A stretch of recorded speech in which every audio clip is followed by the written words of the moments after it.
Welcome, everyone, and thanks for coming to this session. I am very pleased to invite our keynote speaker today, Chiara Criscuolo from the OECD and London School of Economics. ESCO, as you know, was partly built to bring statisticians and policymakers and academics together. And I can think of few people who do that better in one person than Chiara does, with her position at the OECD, and in addition, her long past at the London School of Economics, where she still keeps a tie. Her formal role is Head of Productivity, Innovation, and Entrepreneur Division at the Director for Science, Technology, and Innovation at the OECD. But in terms of what she do, I'd like to highlight with this audience her role in sort of bringing in microdata type resources at the OECD. Of course, that's consistent with many interests of many people in this audience. Today, she's going to talk about a survey they've been doing, very apposite and up to date, on the role of telework for productivity during and post COVID-19. Results from an OECD survey among the managers and workers. So feel free in your own time.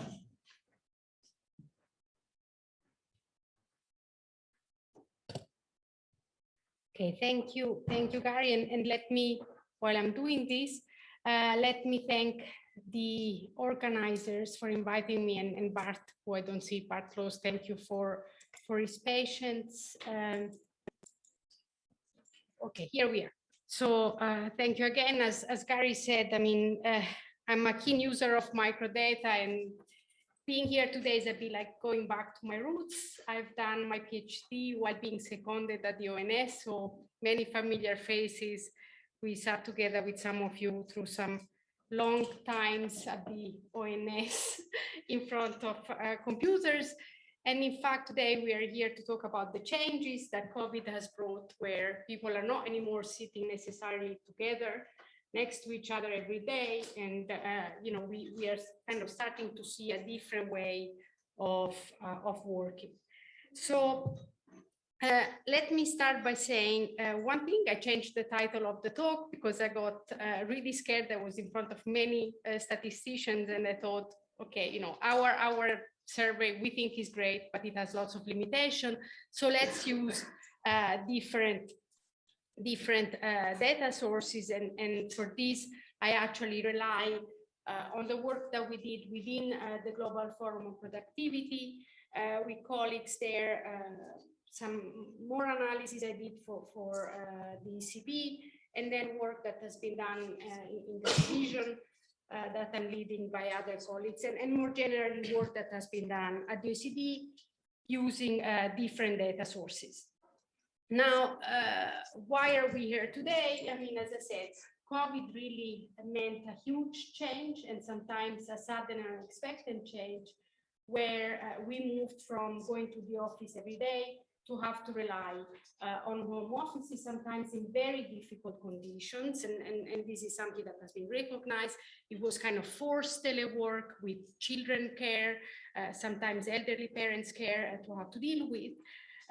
And sometimes problem with space, and also having to deal with, you know, a regulation that wasn't always sort of conducive to, you know, an easy relationship between employees and managers when switching to telework. More importantly, I would say that the implications of telework, of this natural experiment, let us call it as it was really a natural experiment.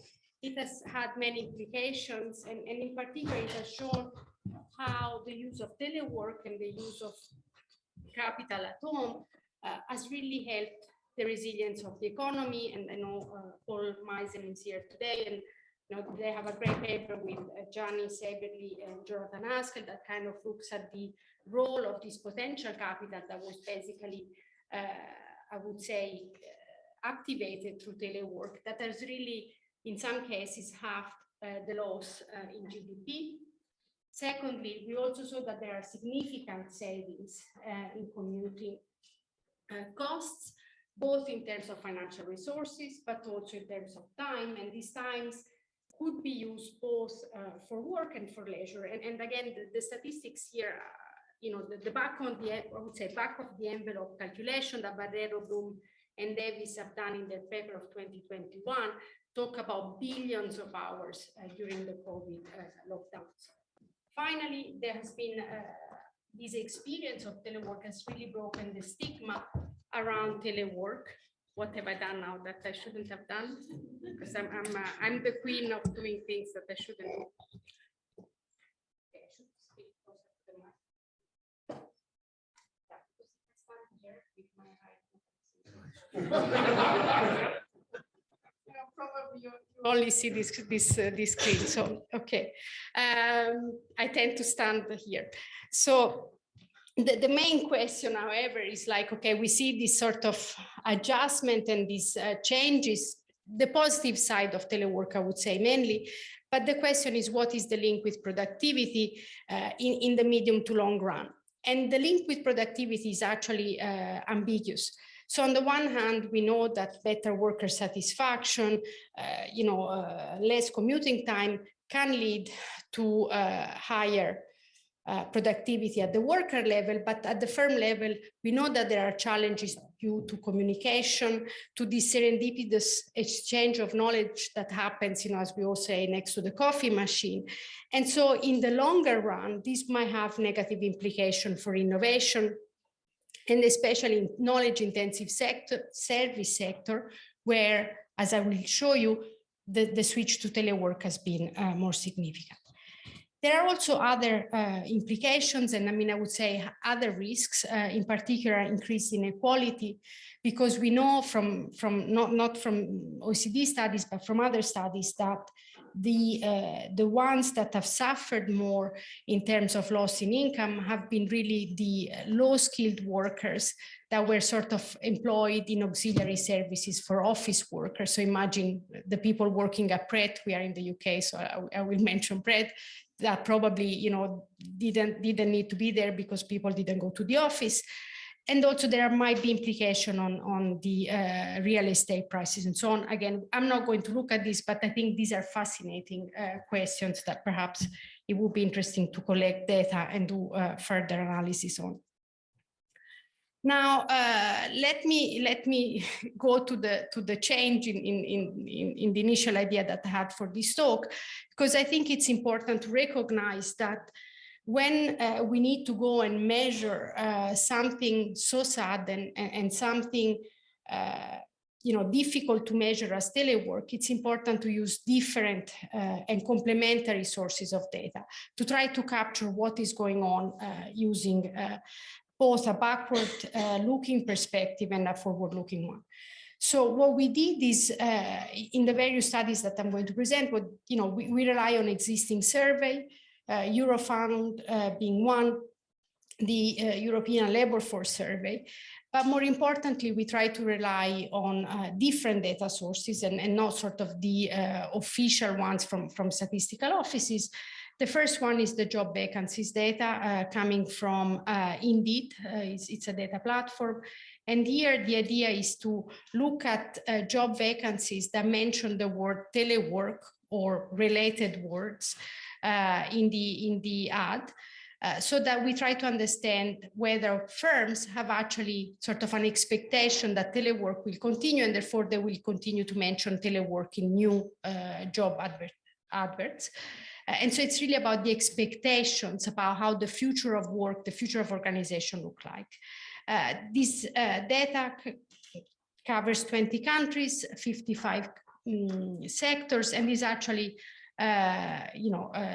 monthly as well. So it's a very rich and very large database. The final one, which is the one that we try to develop, was the OECD GFP survey on telework and productivity. The reason why we decided to do this survey was to really try to capture the implication of telework for productivity. In an ideal world, we would have had the possibility to use representative data on telework on one side, match it with characteristics of the firm in the past, match it with firm performance in the past and during COVID. Obviously, this data was not available. So we went out there. We were lucky enough to get support, as I will show you, from different organizations. And we managed to send it to 25 countries and to send a version of the survey for workers and a version for managers.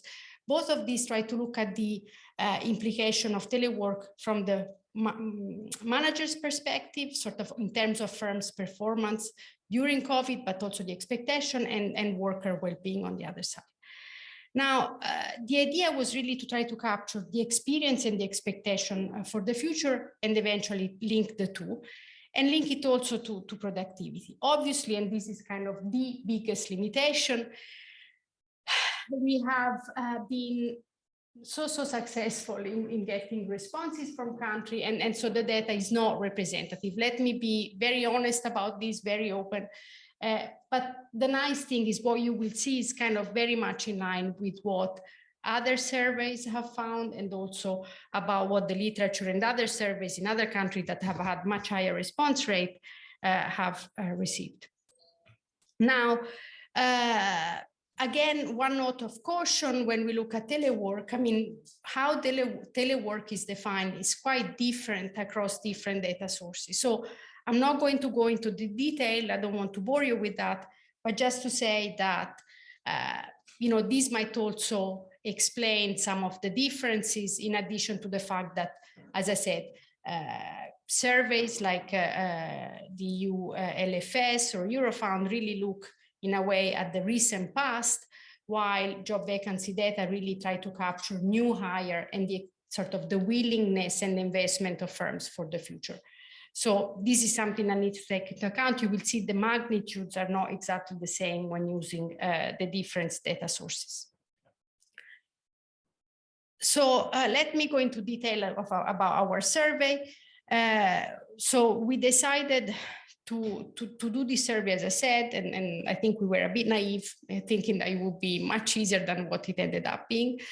And what we did is, both in the design phase, but especially in the dissemination of the questionnaire, we really relied on support of business association and trade union association, and ERA is the energy regulator association. So these are the BIAC and TUAC are basically, if you know the OECDs, our delegates from business association and from trade union. So we have a very close relationship.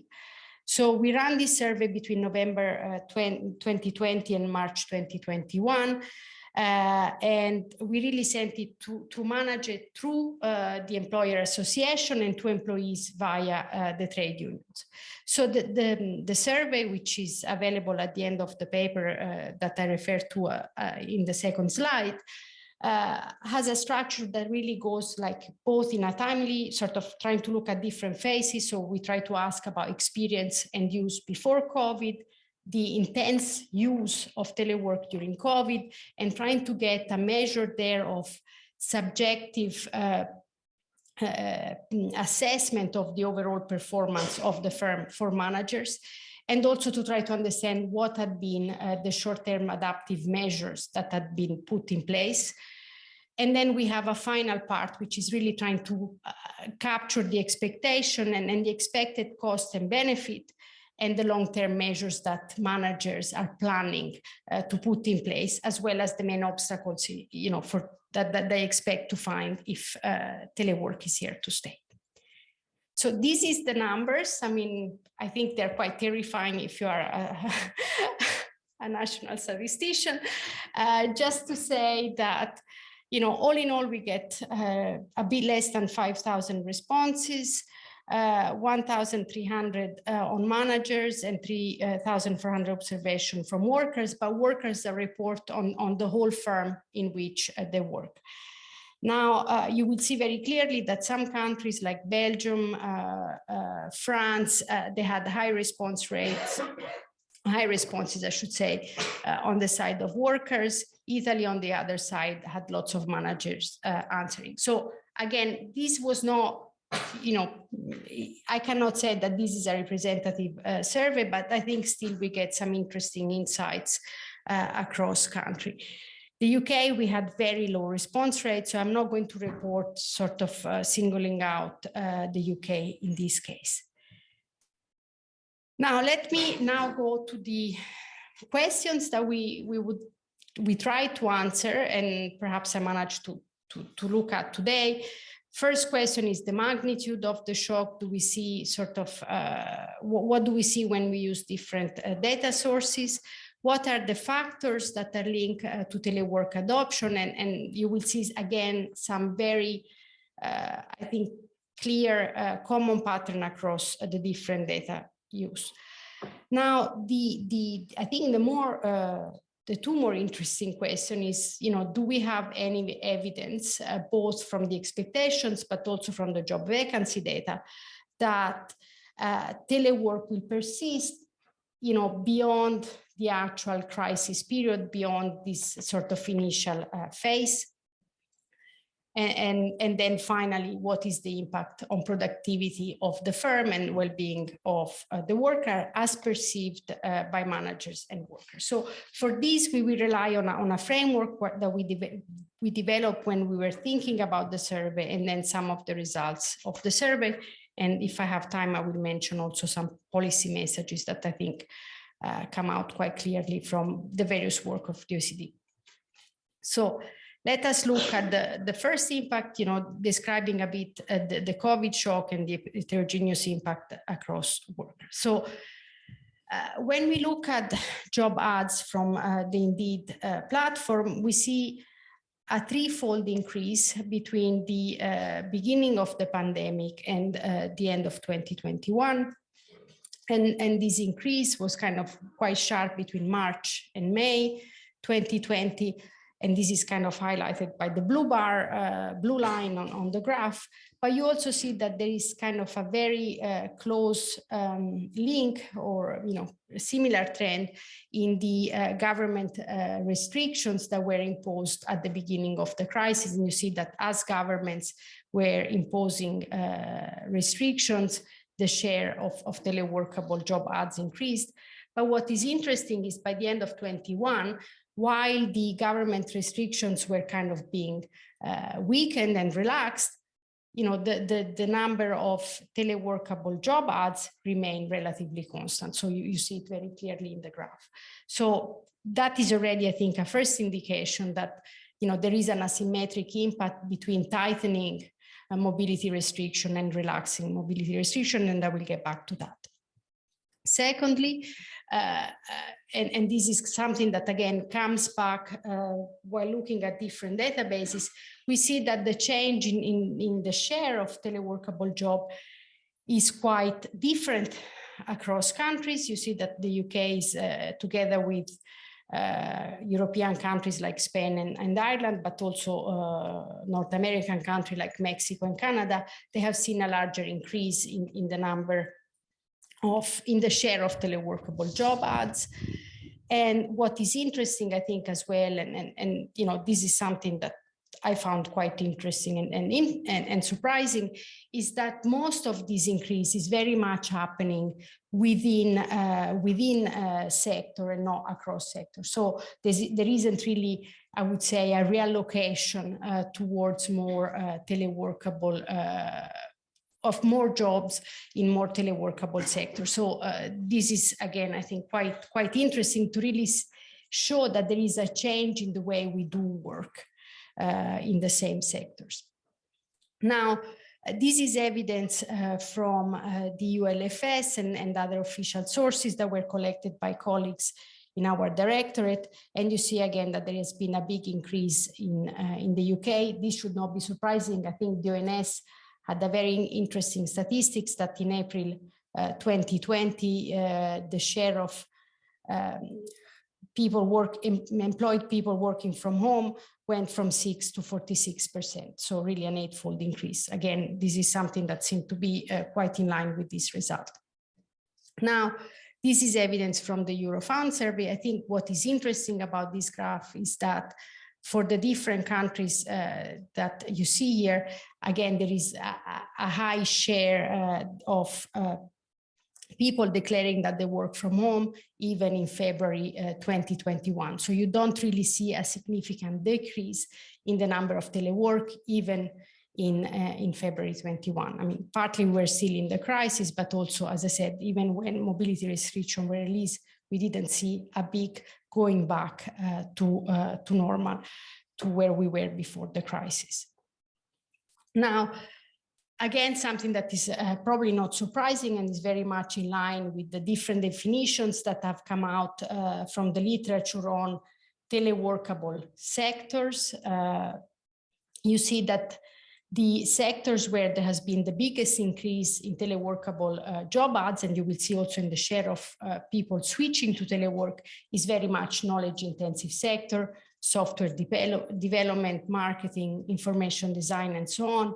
And obviously, you have some tasks that cannot be done, remotely. So cleaning, retail, driving, and sort of personal care. So you see this very nicely in the data, and you see it also again in the ULFS. I reported here also the graph for the UK, and again you see a similar ranking with very much knowledge-intensive services being the one that see the highest share of people teleworking. Nothing surprising there, I think. This is the data that comes out, the evidence that comes out from the survey that we had on telework and productivity. And here again, we see a switch happening mainly from knowledge-intensive services, where again, there was a higher level to start with. So not surprising. And you see very much a similar ranking. Because of the number of observations that we have, we decided to leave it at a higher level of aggregation. But this is a bit where I think the evidence leads, wherever we look. Now, something that was quite interesting, was trying to understand who did the switch when we look across different type of firms. And here I use data from the EU LFS. And what is interesting is the biggest increase or the biggest switch is really coming from the bigger firms. So you have the micro firms who had always reported a higher level of working from home. There is a slight increase for them, but the ones that are really making the biggest switch are the big companies. So I think that I thought was quite interesting, and this is something that we find also in the GFP survey. Secondly, and this is important when we think about the consequences of telework in the long run, we see that the biggest switch happened again in densely populated areas. These are areas that have better broadband connection, they have more knowledge-intensive services worker, and so this is also explained this figure.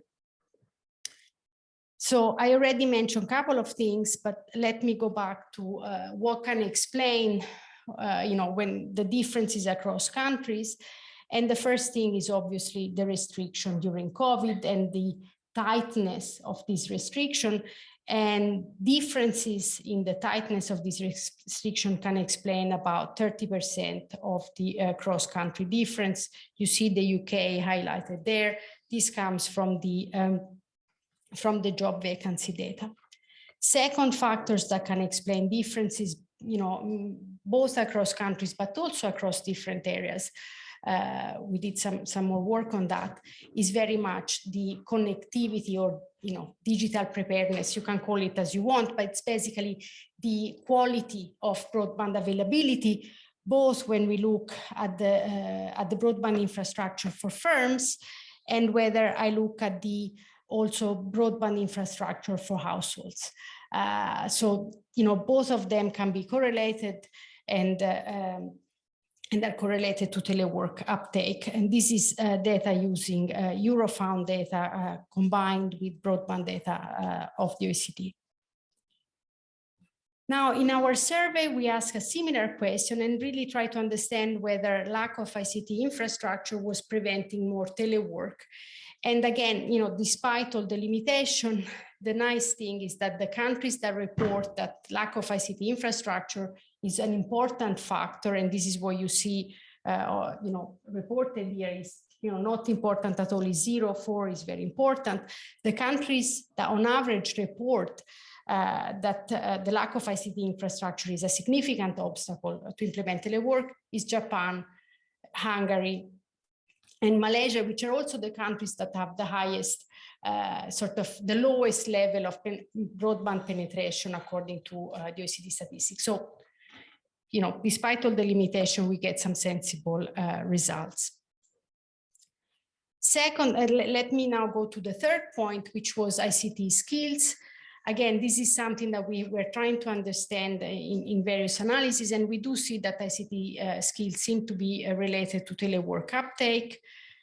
And related to skill, I would say, is also experience with telework and management quality.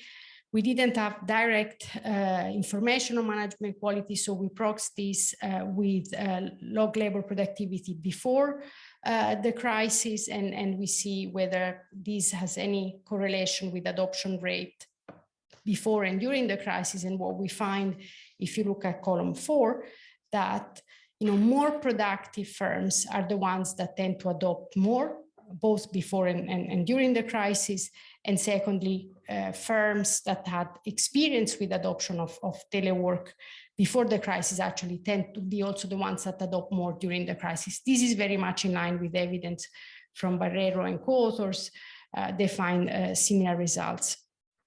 So this is somewhat worrying because during COVID, we saw that also the extent and the, I would say, quality of digitalization of firms seem also to be related to previous experience, previous adoption of digital technologies, previous productivity. So it worries us because it might sort of push us to think that who will benefit more from telework and from the digitalization that we have seen increase during COVID will be the more productive firms, and that this might be linked to even further inequality and further distances between sort of the more productive firms and the least productive firms. Now, let me get to the end of the evidence here and really think about what will happen after the COVID-19 crisis and what is the evidence that we have. So the first evidence, as I said, is to look at the asymmetric response to tightening or easing this mobility restriction that country had put in place, in terms of social distances measure. And when we look at the month since the tightening or the easing of the mobility restriction, you see that when you look at the tightening, which is sort of the response to tightening, you see an increase in the share of teleworkable job. So, a positive response, while you sort of see almost a flat response when you look at the changes in easing of restriction, suggesting that telework might be here to stay.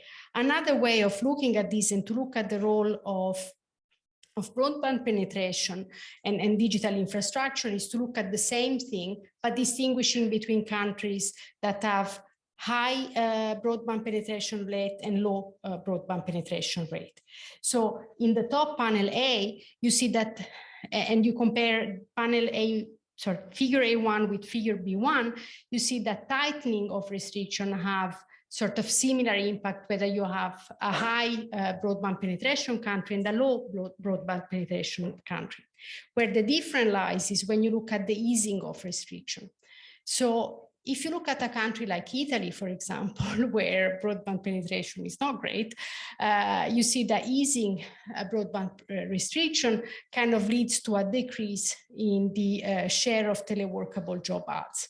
So it seems that telework had really been used more as an emergency measure, and firms do not expect the extensive use of telework to last much beyond the crisis. So they don't put a lot of job ads out. On the other hand, when you think of countries with high broad penetration rate, like the UK, US, and so on, you see that easing basically see an insignificant response, and so you don't see that telework actually, the share of teleworkable ads does not decrease significantly. So again, it seems that once you have a country that is digital ready, that has the right infrastructure, telework will continue. Now, This is really just a sort of, predictions. And again, you see very much here the difference between the prediction if you have a high broadband country and a low broadband country. So this is something that, perhaps we can see whether this prediction is correct or not at the end of 2023. But the idea is very much that you need to have this digital infrastructure for telework to be continue to be a feature of our way of working, and so a clear message for policy and sort of to invest in digital infrastructure. And this is what many countries are doing also with the recovery funds, for example, of the European Commission. Now, let me now go to the more expectations. Again, it doesn't cost anything to say what you think, but still, I mean, the results are quite interesting. We see that managers, and this is very much from the managers' point of view, is that they expect regular telework to be used by more workers, even after the pandemic. Obviously, one thing that is evident if you compare what was going on during the pandemic and what will happen after, is that you see that there is a sort of a lower level of wish or expectation. I mean, it kind of clearly tells you that what was happening during COVID was really the maximum level and not the optimal level of telework in all the sectors that we analyzed, except manufacturing, where probably there is a technical limit to the amount of telework that could happen even during COVID. Now, this is very much looking at the extensive margin, so looking just about how many workers will use telework, but it doesn't tell us how much each worker is expecting to telework and how much managers think or expect workers to telework during the week. And this is exactly what this figure is trying to do. And the number is again something that you find in many other papers. And again, let me mention again the paper by Bloom and co-authors, where we see that especially, so higher level of telework is expected in the knowledge intensive services. And you also see that, most managers try to, most workers report that they expect to work mainly 2 to 3 days per week. So this is something that we also see for workers and managers here. And, obviously managers expect a lower share of workforce to telework. And as I will show you, this is very much in line with the experience that the workers versus managers have had. But both of them, I would say, identify these 2 to 3 days a week as what we call the sweet spot of teleworking. And this is something that has been found, again, 2 days a week has been found by Barrero and co-authors. Now, let me explain why we also think that telework is here to stay. And it's mainly, as I said, one of the things about that COVID managed to is really to break the stigma of telework. I think, everyone thought the economy would fall apart with everyone working from home, everyone, would do washing machines and think about the kids, but that didn't happen. And in fact, when we look at our data and then what managers and workers report, both in terms of individual well-being, but also in terms of firm performance, is that most of them report somewhat positive and very positive experience, and very few reported very negative experience. Now, again, this is not representative, there might be some selection issues, but at least that's what they report.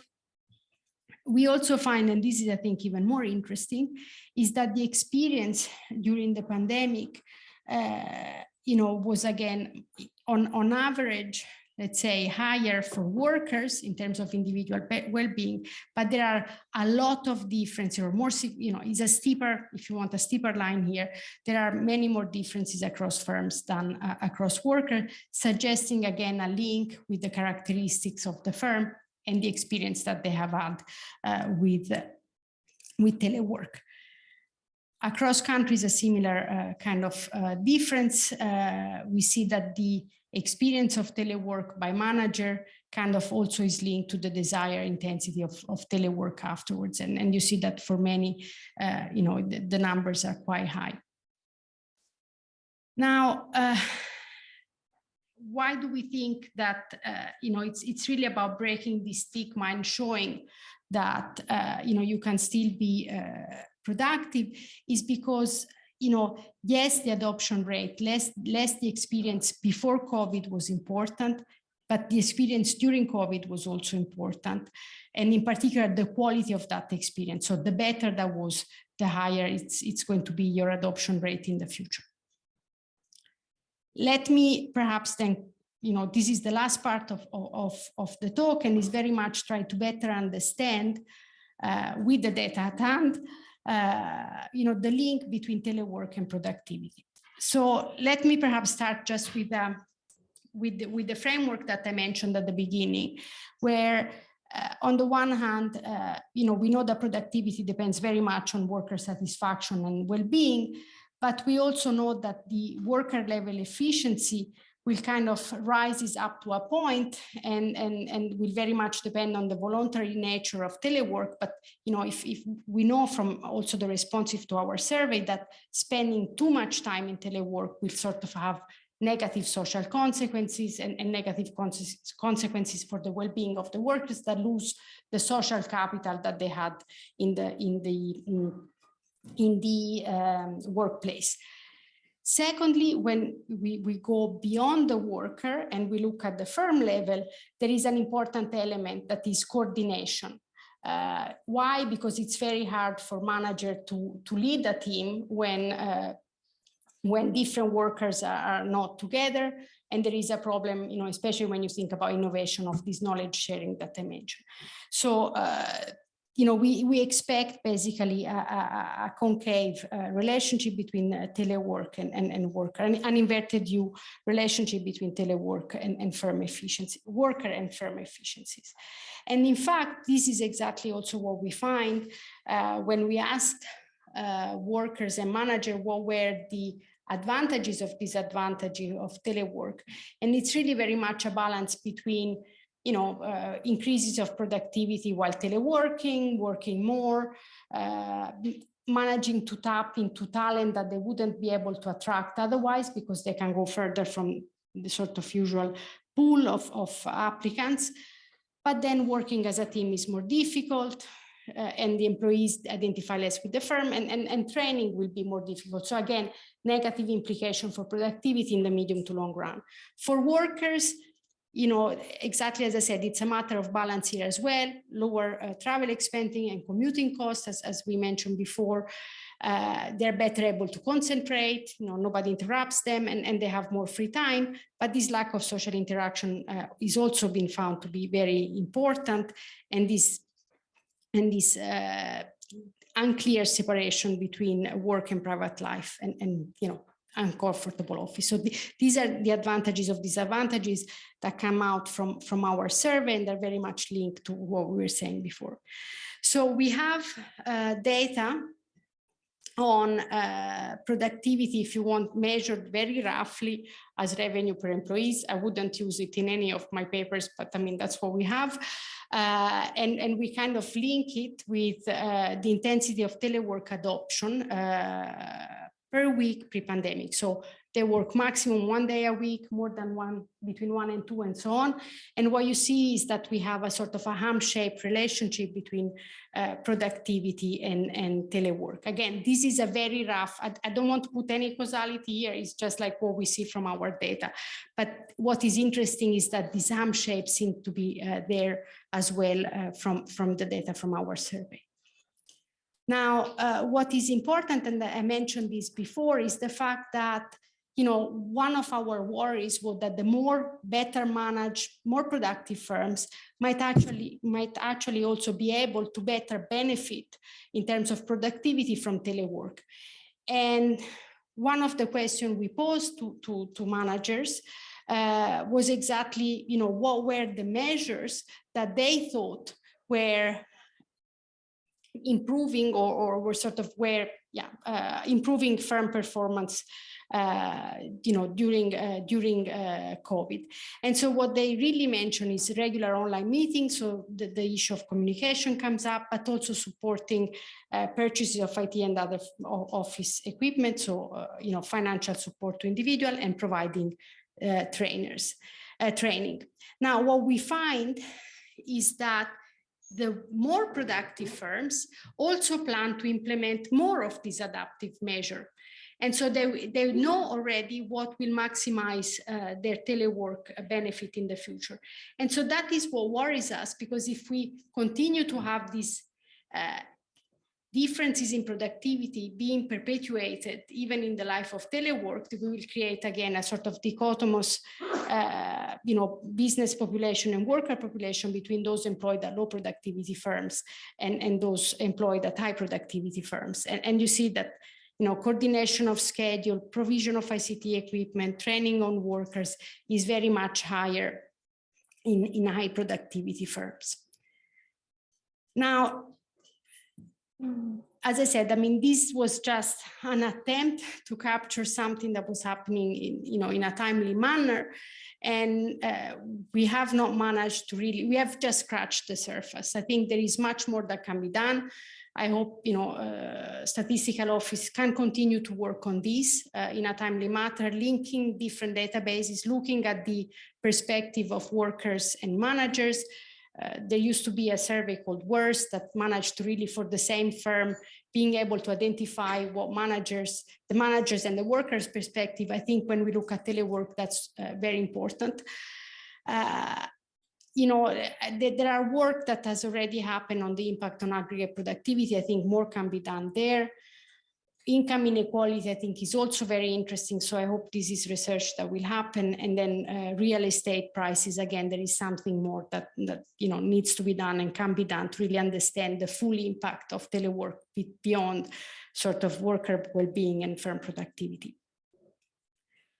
Let me close on the role of public policy. I think I've shown you that infrastructure is particularly important. ICT, there is also evidence from other studies that look at the importance of childcare, the importance of breaking the stigma. I think it has happened in many countries. In some countries, it's still not there. And Japan is, for example, a typical example where there is a lot more that can be done to break the stigma. Skills, and in particular ICT skills, are particularly important, and really equipping managers to make sure that even in firms that are not productive or don't have good managers, but they know how to best benefit from telework. And then we also need to protect, and there is a lot of work that is going on also at OECD on regulation and the right to disconnect, but also who is covering which costs, for example, in terms of health insurance and safety regulation. So let me stop here. Thank you. Thank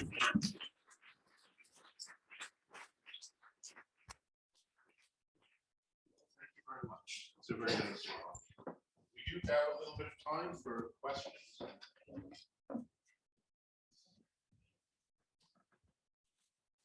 Thanks. That was a really interesting talk. Telework can come in a variety of forms. At one level, it's workers thinking, well, I'm going to be in the office Tuesday through Thursday or whatever, and at home Mondays and Fridays. But you can imagine firms, for instance, might prefer if half the firm or half their employees are in half the week, and the other half of the week, which means less interactions but utilizes the capital more effectively. And there's also a model where basically people work from home and they're writing stuff up and they come in when there's a meeting and so forth. Which I guess is the way the Office of Budget Responsibility we're tended to go. Is there anything in what you've done so far which sheds light on the relative merit of different models of telework? So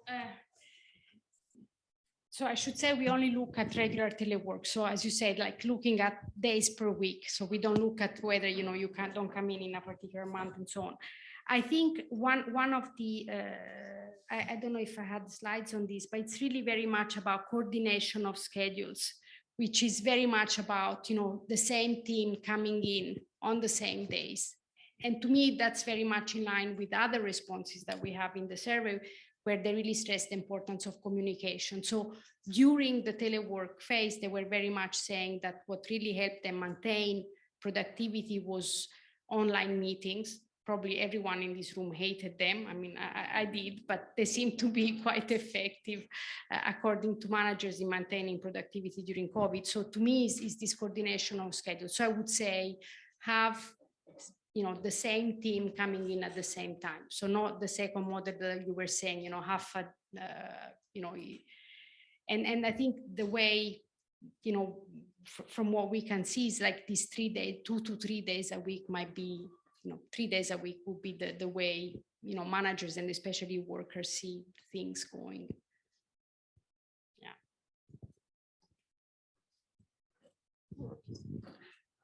Thank you. Well, lovely talk.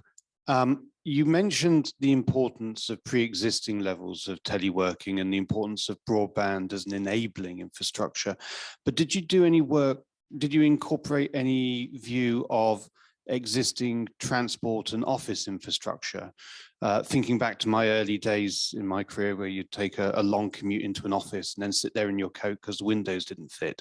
Teleworking was a very attractive option. And just thinking about the importance of that existing infrastructure, physical infrastructure in this relationship. No, that's an excellent point. I don't know if I have it here, but this was also one of the questions that we had. It doesn't seem to matter for managers, and we didn't ask the same question to workers. So I think that would have been a good question to add. So I fully see your point, but we didn't really have, you know, except for this, we didn't have a lot on that.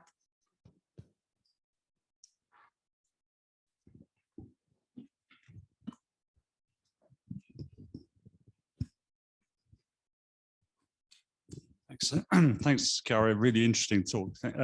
Just a couple of questions. I wonder whether you could ask in the survey or explore the level of coordination within the firm, whether it should be top down, you know, the CEO dictating that everybody should be in on a certain day, or whether there should be some level of delegation down to the level of the team, and whether that would lead to people working more efficiently.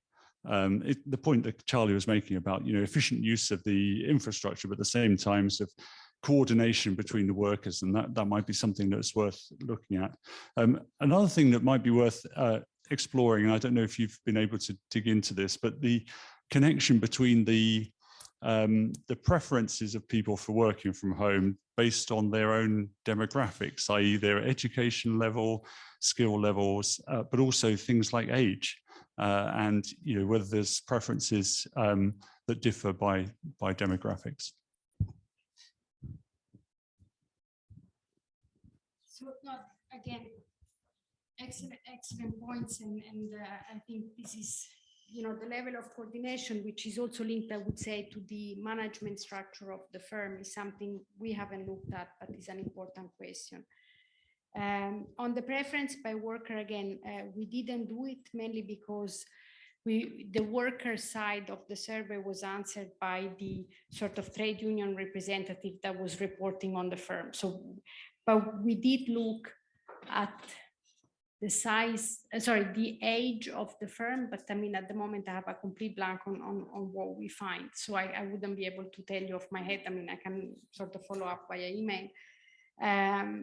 But no, again, I mean, I assume that if you think that age is correlated with ICT skill, probably younger worker might have been better, sort of, you know, making the most of telework, but I don't have any evidence of that. It's just kind of, you know, indirect.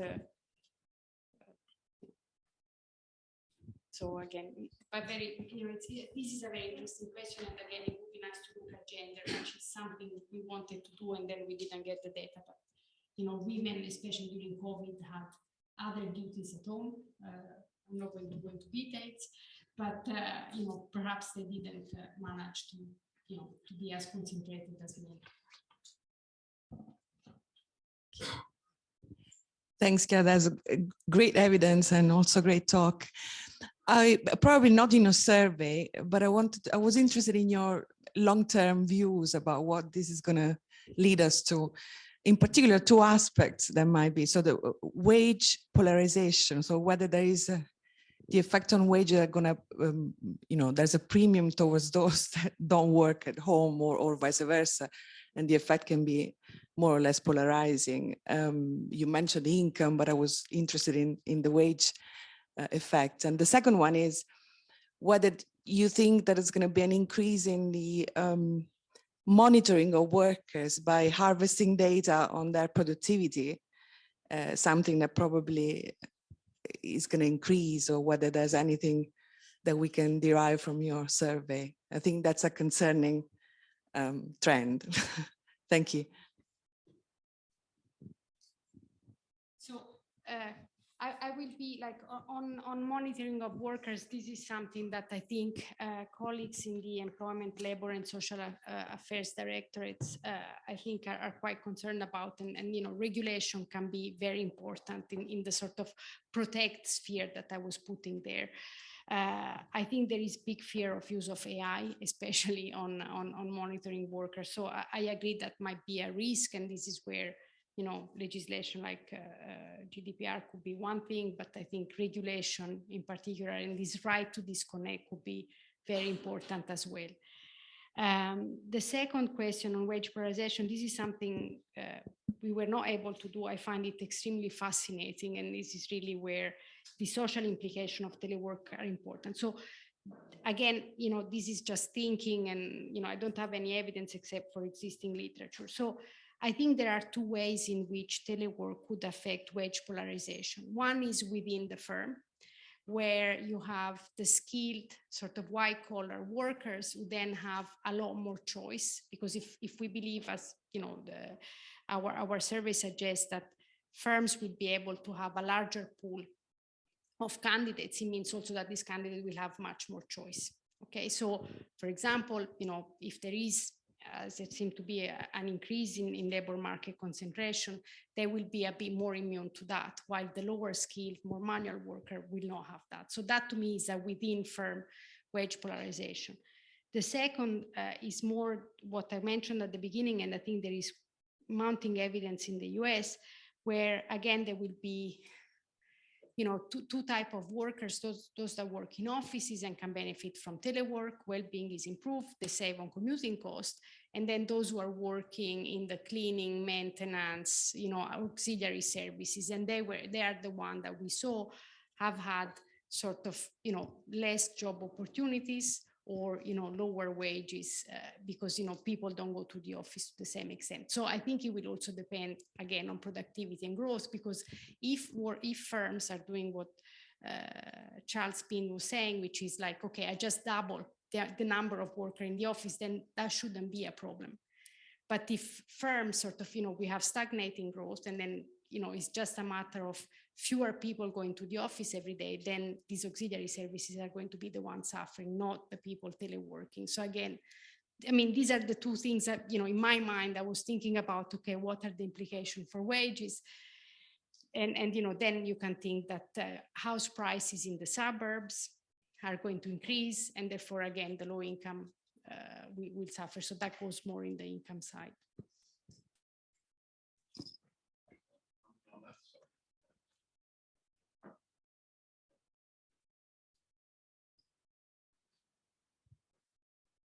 Hi, thank you. Yeah, thank you very much for the presentation. So going back to the analysis about how teleworking is here to stay, I was wondering whether you have done any analysis about how the tightness of the labor market plays a role, the sense that probably in the UK, a company has to offer teleworking, otherwise they won't be able to find employees while in labor markets more flexible, not more flexible, but more abundant from a supply point of view, like in Italy, yeah, they're not forced to do that. Thanks. Okay, great. Given just mentioned, answer first. No, I mean, I think not directly. I mean, to the extent that the tightness of telework is not sector country specific, then no. But I mean, I do agree that's an important. You know, if you want to go within sector occupation, we haven't done it. But this is something that it's important. I agree. We do have an online question. This is being live streamed. Our first online question of the conference. Okay, let's give it a try. From Lauren Williamson, have you monitored the effect of teleworking on the interaction with consumers? For example, the time it takes to get someone to answer the phone. Did you monitor the additional time taken up with COVID and data security warnings? I mean, the answer is no, unfortunately, but again, very, very interesting. And I guess the first part of the question is very much about different ways of measuring productivity as well. And it goes in the direction that Maria was saying. We might not want to do it, but you know, these would be interesting measures as well to look at.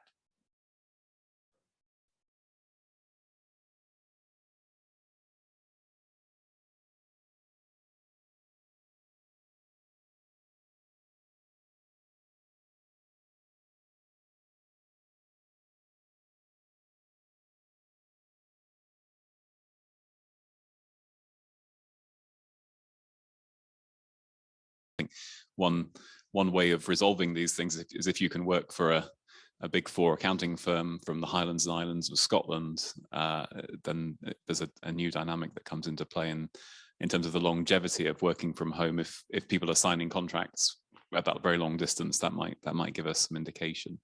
I think the occupational kind of mix would be really interesting to bring in as well. So I was struck by your chart that said that some workers from the cleaning agencies are working from home, and you think, well, what are they doing?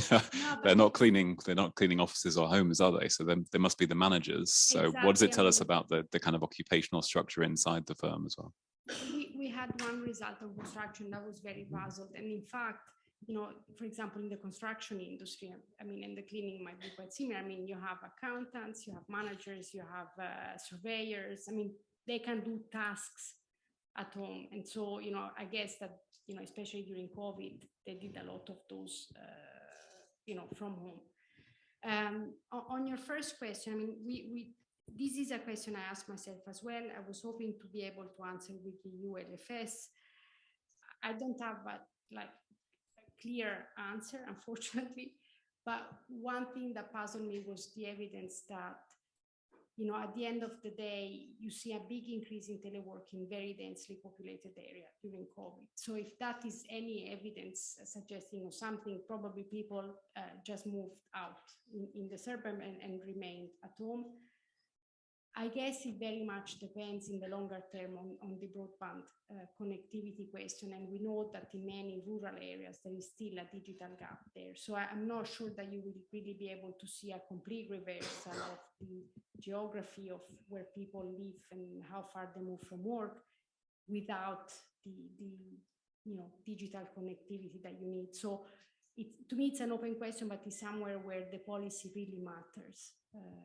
But I think with some data you can investigate this, and I think that's an interesting question as well, because then you can link it with house prices and you know.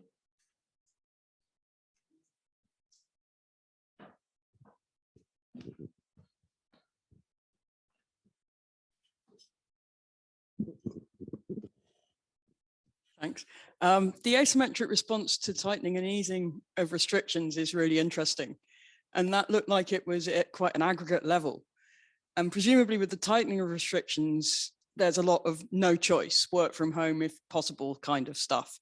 But with the easing, there's much more opportunity to do it where it does seem to have been beneficial and get rid of it where it hasn't, or where managers want to get rid of it.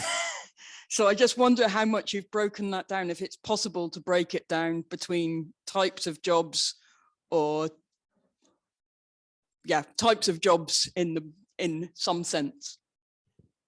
Not yet. That's the answer. I mean, at the moment, the data was very much aggregated. We didn't get direct access to the very, job ads level. But I think this is another very interesting question.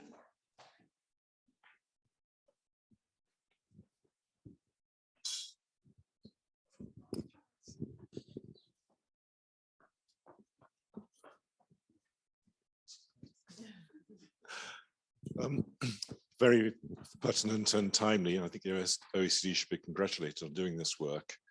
One of your earlier slides, I think, showed actually very differential response rates by country and indeed by balance. I wondered if you'd had a chance to reflect on why you might have got those differential responses, and if actually they might also have some impact on the remaining analysis.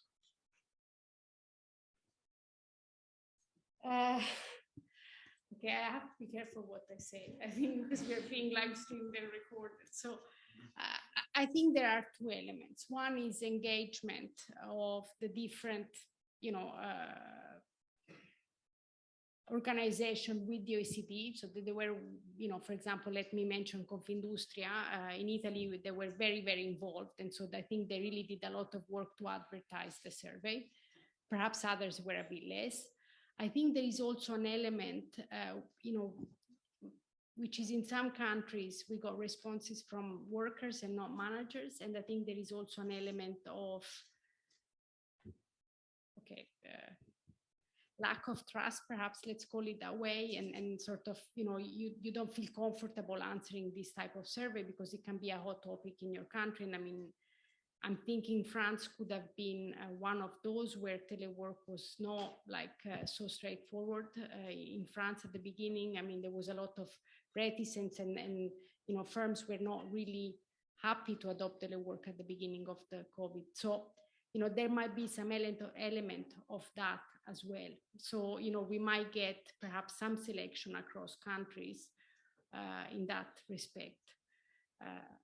So again, I mean, ideally, we would want a statistical office to say, please answer to this survey, even if it's a small one, so that we are 100% sure we have no selection. At the moment, it's a bit of a black box. But for sure, there is an element of randomness in the sense that it very much dependent on the relationship between the national level, business association and trade union, how they see the OECD. I think there is an element of that.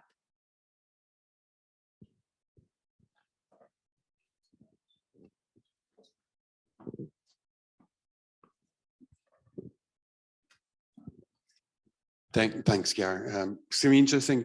A couple of quick questions. First, what was your own experience as a manager of researchers, and how did that work out? And the second question is about, it has already been raised. Have you seen any work breaking this down by tasks more than occupations, doing very specific tasks within occupations? Third question is about the infrastructures, very good, but in some cases, and particularly moving servitization, did you see any work about cloud servicing? So the cloud infrastructure, not so much the broadband, find useful, but really, I mean, you have to work with intensive data, so a computer is not enough. So cloud would be useful. And the third point is there's been quite a bit of evidence about people working at home taking two jobs. So is there any impact on, apart from wages, employment here, where there's lots of concentration of employment in some people who do 2 or 3 jobs at the same time? Thanks. Oh, wow. Very interesting question. I feel bad that people say, I don't know some of them, but on cloud services, I think evidence will be available once you have the IT surveys, coming out, because probably you can link use of cloud and use of telework. I think you can, in some countries, you have information on both from, for the same firm. So I assume that's where you can get some information in the future. Probably not now. I haven't seen anything, and I don't think that in any of the other survey that we looked at, there was something. Eurofound I'm thinking they might have something. I need to double check. They might have more detail on these digital sort of services. On the two jobs, I don't have any direct evidence on telework and number of jobs. The OECD in its employment outlook discusses the number of hours worked that seem to have increased during COVID, but it doesn't relate it to telework directly. So I don't know of any work that has related this to telework and number of jobs done. On experience as a manager, I think we were quite innovative because this idea of the survey came, during the first phases of telework, and perhaps talking of, the top-down approaches, the OECD set up this COVID hub, and we needed to populate this COVID hub. So, at the end, you try to be creative on what you can do and what you cannot say when, you don't have data available. So I think, that's a good example there. I think there is also, the importance of online communication. As I said, sometimes they were quite painful, these meetings. You don't know who you're talking to. People don't have the camera on. I think we all went through the same thing. At the same time, I think it gave you a different perspective. Now, obviously, these serendipitous, I meet at the coffee machine and I randomly tell someone who is not in my team about what I'm doing. And that's, for example, just to say we met, now that we're back in the office, people from the productivity and agriculture division at the OECD, and we want to do something together. This couldn't happen during COVID because we just couldn't meet randomly. So I think, even as a manager, I see some of the things that we talk about and, survey report on, and probably, in a university is even stronger, this lack of interdisciplinarity, because you tend to sort of restrict yourself to your own team and talk about work only. So I think might have an impact in the long run. So it would be interesting to look also at the output of research from the university. Just an idea for those of you who can do this type of research.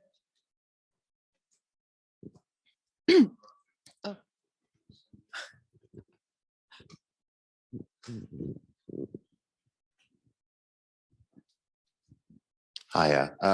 So somewhere in the middle, you had two graphs, one of the percentage of job adverts that were offering teleworking. And then the next graph was business expectations or manager expectations for how many of their staff are going to be working from home. And so the actual job adverts going out with teleworking was about 8%. But then businesses seem to be expecting about 80% of their staff to work from home at least one day a week. So I wondered what ideas you have about that disjoint in kind of expectations and then actual behavior.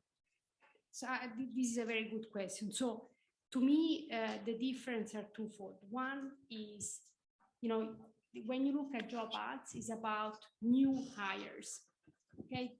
While, expectation of managers is about people already in your office and they have to work. So already, you see a discrepancy there, because also we have to think that during COVID at the beginning, people were not thinking of hiring many newer people. So, it's about longer term expectations. So you hire someone, you expect really telework to be the main feature or something that needs to be included in the ad. So it's either in the title of the ad, in the description, or in the location. So that can be done from home.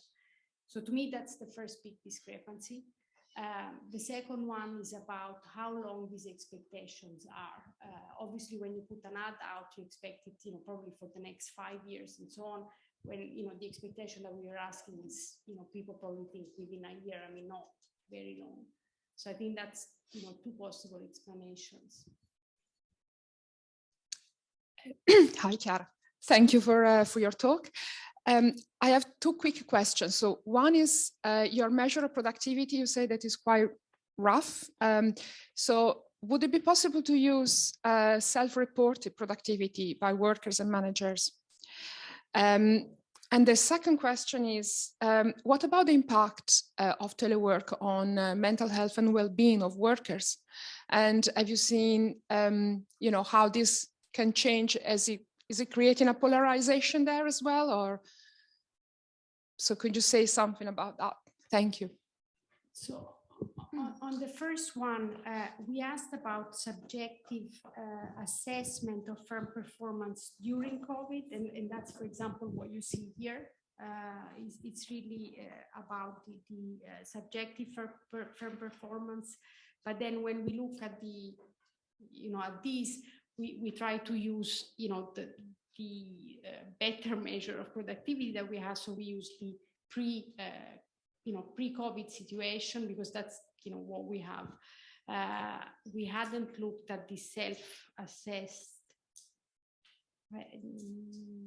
No, I don't think, perhaps we have done, but we haven't really, I'm not sure whether we have done it, but for sure, if we had done it, we had done it as a robustness check. And, I very much prefer this one because it gives you, a better measure. We know that,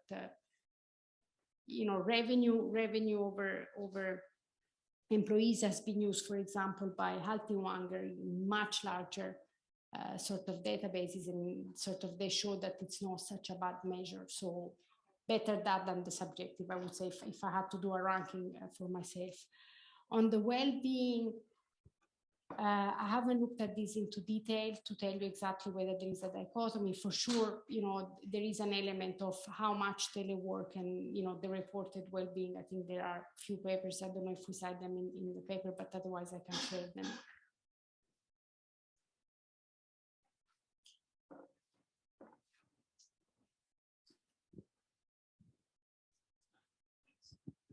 I just wanted to get back to the question of the policy provision. So you talked about, the need perhaps for more infrastructure, ICT, childcare, etc., skills, management training, and so on.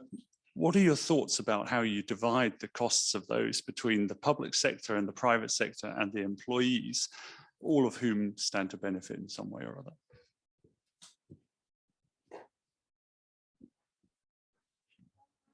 So I tell you what the evidence is in terms of previous experience across countries, and I think there was a case in the UK. So I think, for example, the cost of ICT infrastructure and broadband use, there has been an agreement of sharing the cost between firms and workers. I think there was a case in Canada and the UK also earlier on. I'm talking pre-COVID, and these examples are reported in the employment outlook. So in case you're interested, they refer to the exact year in case. Now, on the public provision, I think there is an element of ICT skills training, which is, I would say, so useful and beyond your workplace, whether it's use of digital services of governments, spillovers on children, spillovers on health, and so on. But I think that, to me, the public should really play a big role in terms of also providing subsidized training. I think on the ICT, capital and software firms, and should help workers to adopt, and this, also these home office costs and so on. We know that this has been beneficial for firms. So I would say sharing the cost to some extent seems to be the right way to do, and that's what governments have recognized. But on the ICT skills, I think there must be a big role of government. I think so we have another project which we call the human side of productivity, and what I found interesting there is that we all talk about skills, we all talk about training, and then when you start trying to understand, okay, how much firms are investing in training, how much work, there is not a good database across countries. First of all, we don't know in what type of training they're using it. And I think the most, worrying thing to me is there isn't really a way of certifying training. So you don't know the quality of the training. So someone can come to you and say, oh, I've done 15 courses on, I don't know, Python or whatever, and then you have no clue, you have to trust them. So I think that's where government can play, not only on the financial cost, but more in creating the infrastructure to in a way certify and signaling the quality of training. That's where I think there must be a lot of investment, especially in ICT training, because you have no clue, even when you are a manager, you need to hire someone, you need to trust what they're saying. But